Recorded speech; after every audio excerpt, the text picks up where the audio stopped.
You know, being on drugs, it's not easy. It's nothing you just pick up and say, hey, I want to get high.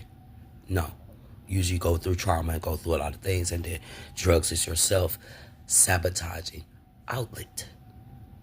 I started out smoking weed, that's all. And they say that's the gateway. I get it. But I was fine with weed. Then life got to life, and like when I got molested as a kid, I thought I always will be able to protect my children. But then I noticed it happened to me at 9, and then it happened to my daughter at 9. When that happened to my daughter, and it was a friend's son, Kareem Laster, we were still living in the home, but you scared my baby for her to not speak because you'll kill her mama and shit like that. That's what they tell the kids when they touching them. Don't tell nobody, it's a secret. Head ass.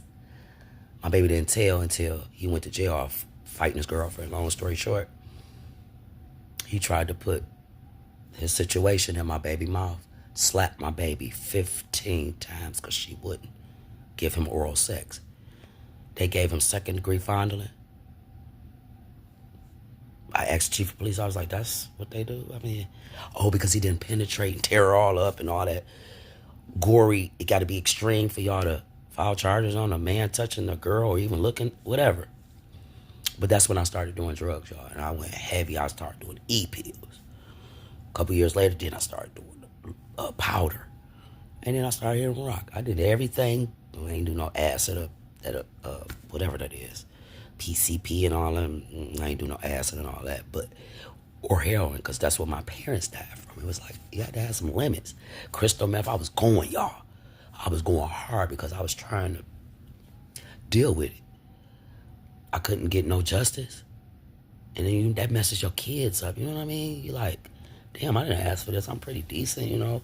I lost my home and I had to stay with a friend of a friend until I got myself together. But no, people got things going on, and I'm looking at her like, dang, you know your son touch kids. Why you ain't? Of course she's not gonna, go against her son for me. But it's just like, dang, where the real parents at? Like, if your child is touching or doing something crazy, get that baby some help or try. Acknowledge that your child, your person got a problem. You just don't let stuff go on and, oh. And then when that happened to my daughter, all the other kids felt comfortable to come say that he touched on them too. So now it's an issue. So I stood up and I stood strong and I hung in there and I did what I had to do. Me and my kids moved down to Memphis. Get my kids out the way because Detroit is a wasteland, trifling, covet, demonic city that I'm born and raised from. Sad truth. But it's true. Sad truth.